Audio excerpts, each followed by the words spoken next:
So first of all, in the title we have this title was given virtual reality in Telexistence. This is on the field of research of my field of research. But today I wouldn't talk much about Telexistence. Maybe some of you do not know about the Telexistence. This Telexistence is a technology to exist in a remote place through a robot, and this operator can exist in the virtually exist in the remote place by using this stereo camera on the robot head and watching this remote environment using the head-mount display. But today I would like to focus on the display side of this kind of the technology. So, and this the content of my talk. And first of all, I would like to start from the background and because I'm the researcher in the field of virtual reality. Of course, there is many virtual reality systems deal with the visual sensation, and many systems also handle with sounds. And at first, virtual reality started from the visual and auditory sensation, and at that time, the user's experience was something like a ghost, because even with the world is shown in front of the user, they cannot touch any object. And after that, the many researchers studied on the haptic sensation, and there is many haptic interfaces, and it's now currently many haptic systems exist. And so the situation is become very good, but even though that system with the audio, visual, and the haptic sensation is something like the user is wears the spacesuit, because we cannot feel the air. So I think from this point of view, many researchers in the field of virtual reality currently focus on the olfactory sensation. And so olfactory display. If we introduce the olfactory display into the system, the expected effect is something like this: to remove the glass between the user and the shown world, and also if it is used in the context of Telexistence, that olfactory display would have an effect to connect here and there through the air. So. And the second point is that the olfactory display has a good combination with the conventional media technologies, not only for the full spec virtual reality, but it's very good. I think it has a very good combination with a passive style TV watching and watching movies. And so talking about what virtual reality is different from the conventional TV or movie. There is, of course, the virtual reality. Many virtual reality systems handles a three-dimensional world, and they are interactive. So in this talk, I would like to focus on the spatial and temporal issues. And the next, I would like to quickly survey the technical elements to compose an olfactory displays. And as Professor Nakamoto presented in this morning, there is many various various technologies are used to realize the recording and presenting the smell. And so my interest is on this side of olfactory display, and then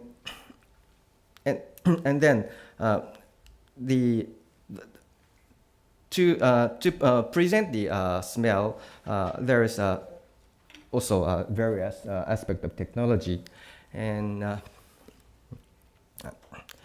so first of all, the many smell source is preserved in the stock form of the material, mostly in the liquid form of the soaked with some porous material. And then first we have to vaporize this kind of smell source and make the scented air. And in many cases, it is desired to blend this component odor at the intended ratio. And then finally, the blended odor is brought to the human olfactory organ. So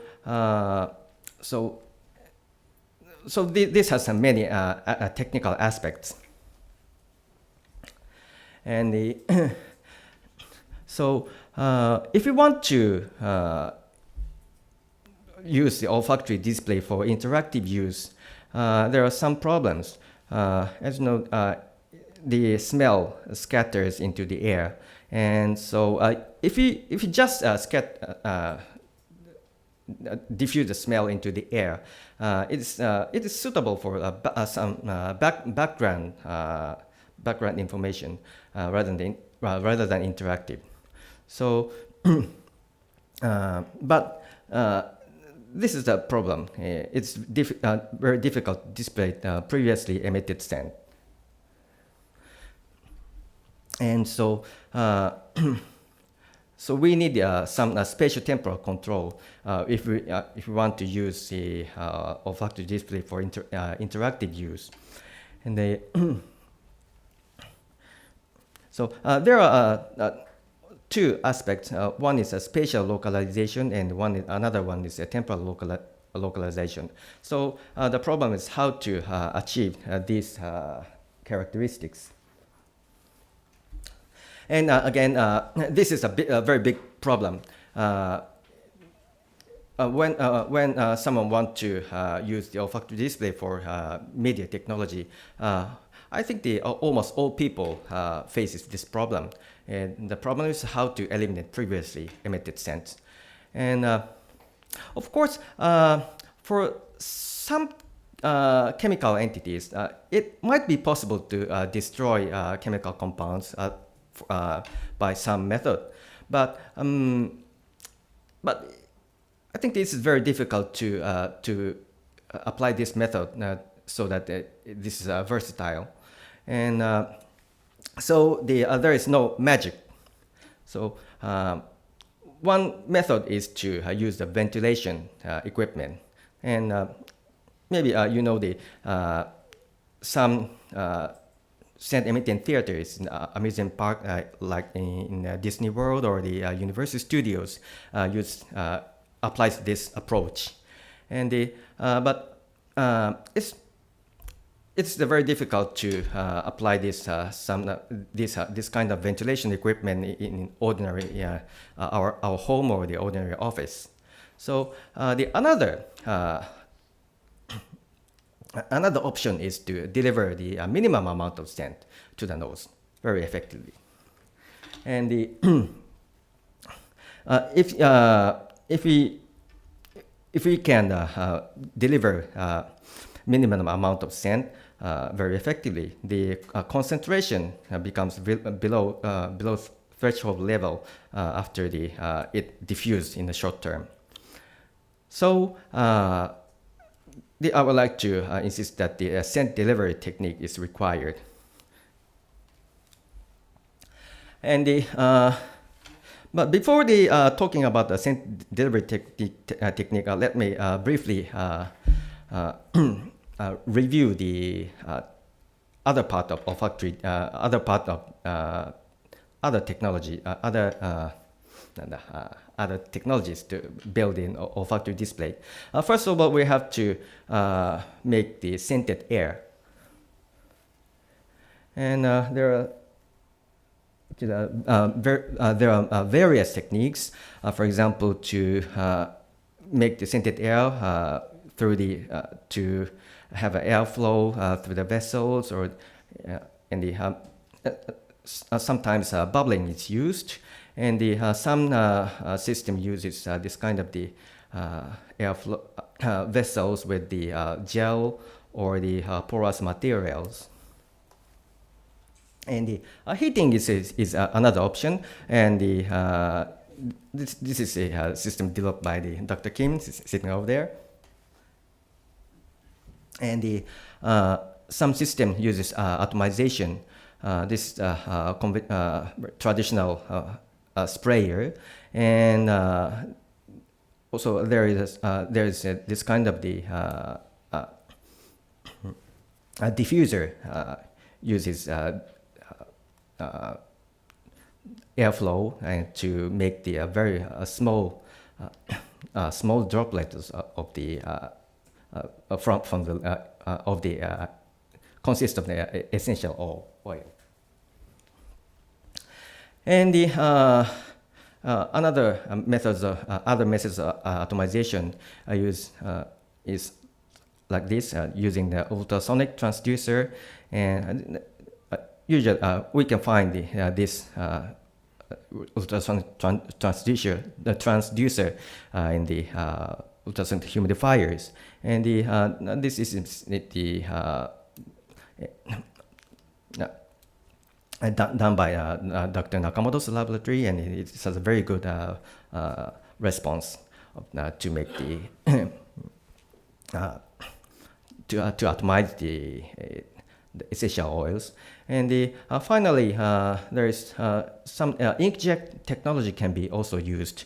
And Professor Okada at Keio University has built this system. It has a very good performance of the temporal control of scent generation. And the next, there are also the various techniques for the scent switching or blending. And of course, well, if you use multiple scent sources, we can switch within those scents. And this is an example of Professor Okada's traditional work, and they blended in the liquid, first blended in liquid form, and also there is a gas-based blender. This is also the work by Professor Nakamoto. This one, and there is also the some product based on this technology, and also. Of course, inkjet technology is used to blend multiple kinds of smell, and so thus we have many options, and so then I would like to proceed to the main topic of my talk, the scent delivery technologies. So, this is. So also there are several methods of scent delivery techniques. First, we can just simply diffuse from the aroma generator, and we can use the wind, and we can use tubes. And the fourth one is my this is my work, and let me introduce one by one. And if you just use the scent generator standalone,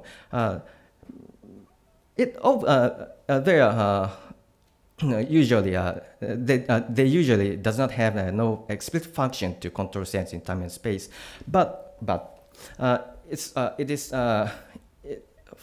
depending on the configuration, it's still possible to provide the local presentation of smell.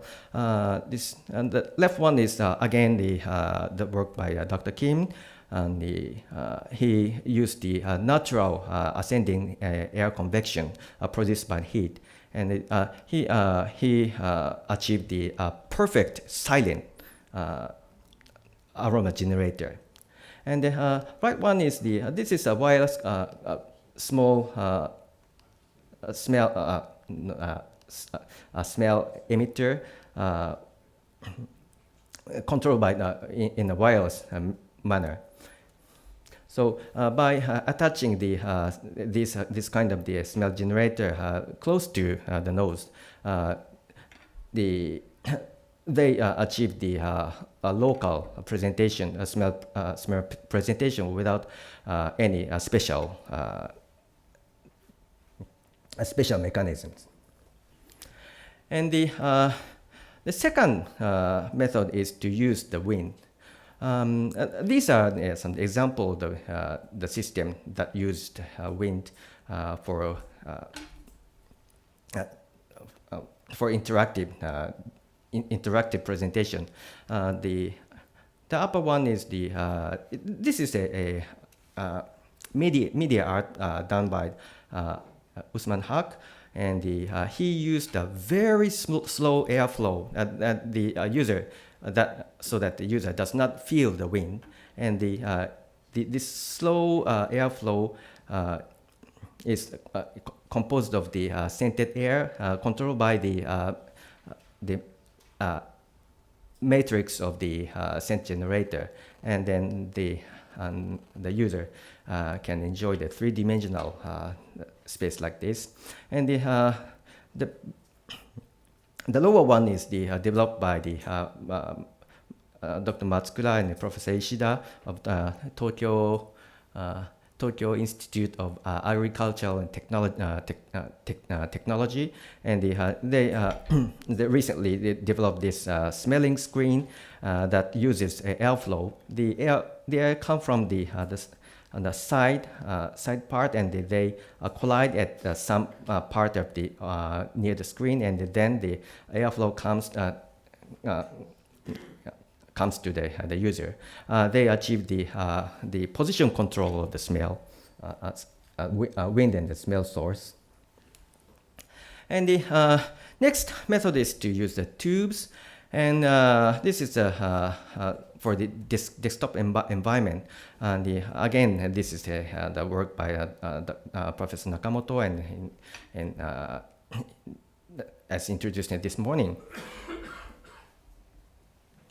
And this is another example that uses the tubes for smell delivery, done by Tanika Sensei sitting over there, and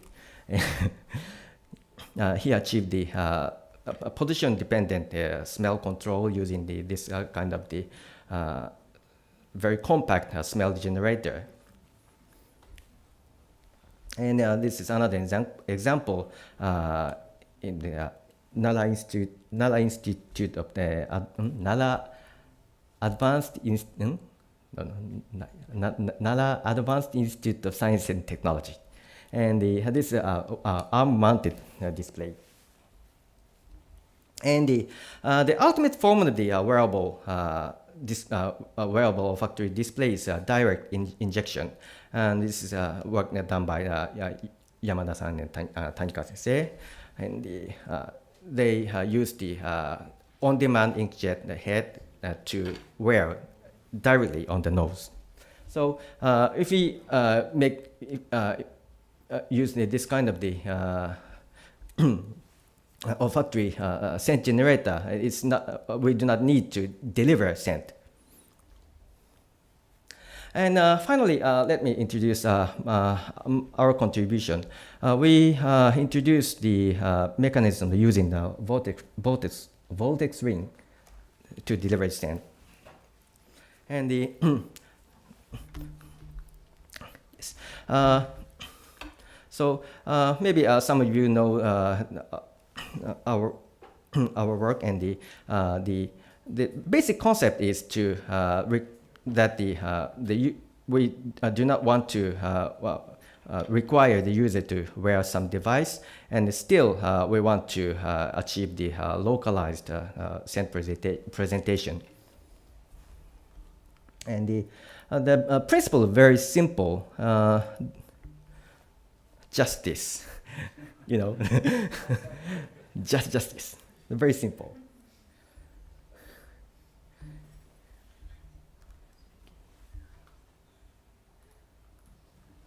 So first, we just started in the make the device using this.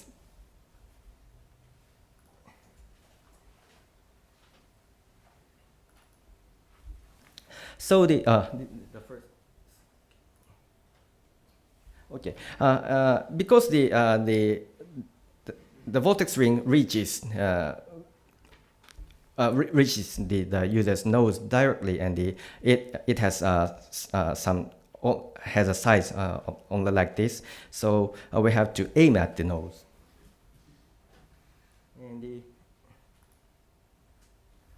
secondly, the smell flies in this vortex in the shape of vortex ring. We can deliver a different smell for each shot.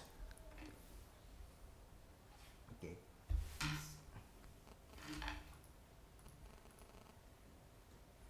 And we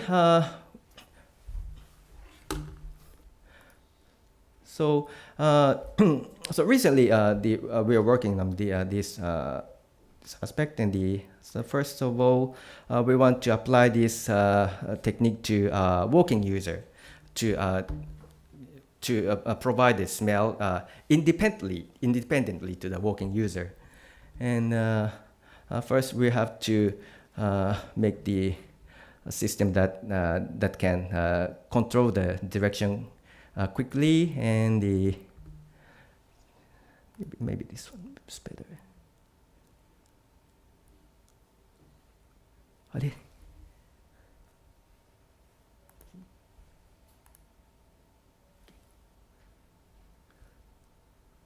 Like this.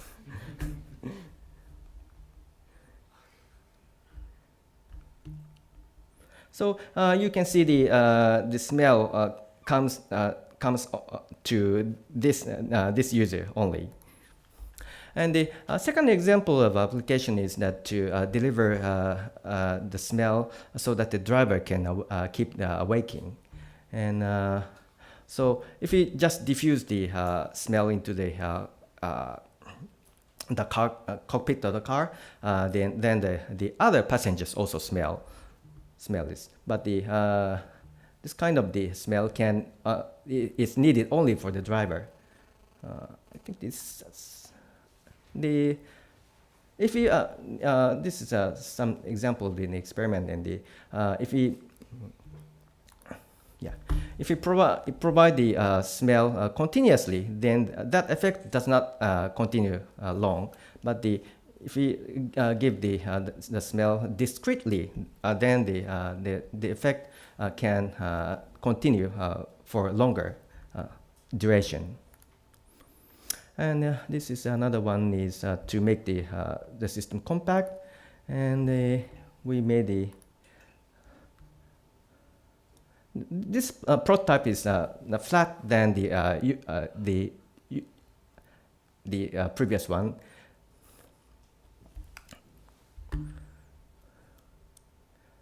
But still, the system entire system is still very big.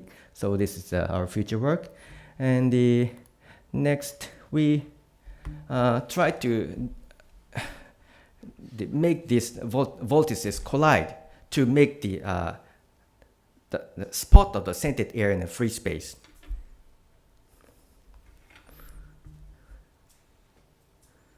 Maybe. Okay.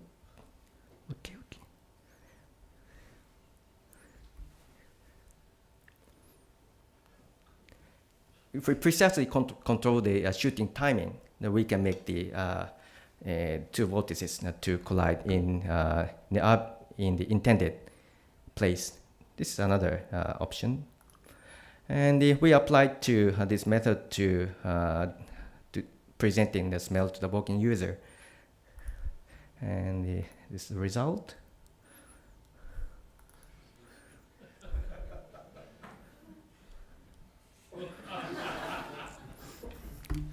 Success. And finally, this is our recent work, and to control the direction after the collision and the direction of the air drift. So if we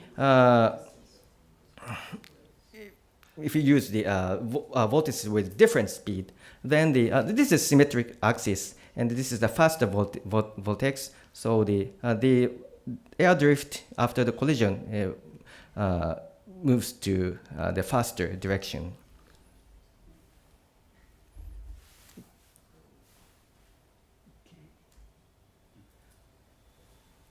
So for this technique, we achieved a pretty good localization for several meters of range, and but this because this presentation technique is temporally discrete, so this is not good for the continuous presentation, and also we have to work. Improve this method for perfect localization. As you see as you see in the video, we have some tail after the vortex stream. We have to eliminate that. So as a summary, we have various type of the scent delivery techniques, natural diffusion using wind or vortex stream, using tube or direct injection. So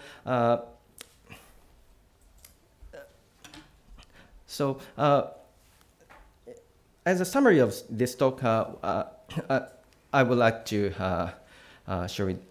insist to you that the importance of spatiotemporal control of the olfactory stimuli for interactive use, and there are rarely many methods that we can apply. And at present, I think there is no perfect general purpose method that exists, and this is a situation similar to haptic interfaces. And the important thing is to we should select the appropriate method according to the application. Thank you for attention.